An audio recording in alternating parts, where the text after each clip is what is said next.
আসসালামু আলাইকুম এভরিওয়ান, সবাই কেমন আছেন? আশা করি সবাই ভালো আছেন। আমি আলহামদুলিল্লাহ অনেক ভালো আছি।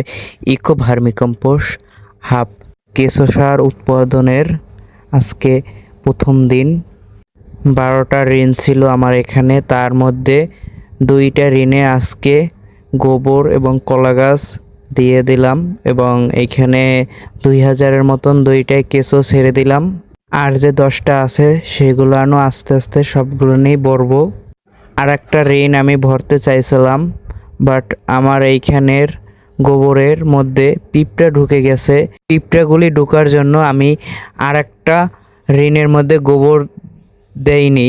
আর যে গোবর আছে আমার স্তূপ করা, ওই গোবরটা একটু ভিজা, একটু গন্ধ, ফিটখায় না গরুর গোবর তো একটু গন্ধ আসে, এর কারণে আমি শুকাইয়া ভালো করে একটু রসটা টানাই শুকাইয়া তারপরে এইখানে 10টা চাই ঋণের মধ্যে আমি দিয়ে দেবো, তারপর কেঁচো ছেড়ে দেব।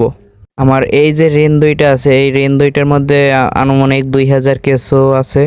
এবং আমার সাথে যারা কন্ট্যাক্ট করতে চান তারা আমার এই হোয়াটসঅ্যাপে নক দিতে পারেন। যে কোনো সময় আমি আপনাদেরকে হেল্প করার চেষ্টা করব। কেউ যদি আমার থেকে সার নিতে চান তাহলে আমাকে বলবেন, কুরিয়ার করে দেব, বা আশেপাশে হন তাহলে আমার ফার্মে এসে আমার বাসায় এসে নিয়ে যাবেন নিজে দেখে। আমার লোকেশন হলো পিরোজপুর জেলা, কাউখালী থানা, গ্রাম চিরাপাড়া। আর আমি প্রতিনিয়তই আপনাদেরকে ইউটিউব চ্যানেলে ভিডিও দিয়ে থাকবো। সবাই আমার ইউটিউব চ্যানেলটাকে সবাই সাবস্ক্রাইব করবেন। ধন্যবাদ সবাই, আল্লাহ হাফেজ। সবাই ভালো থাকবেন, সুস্থ থাকবেন।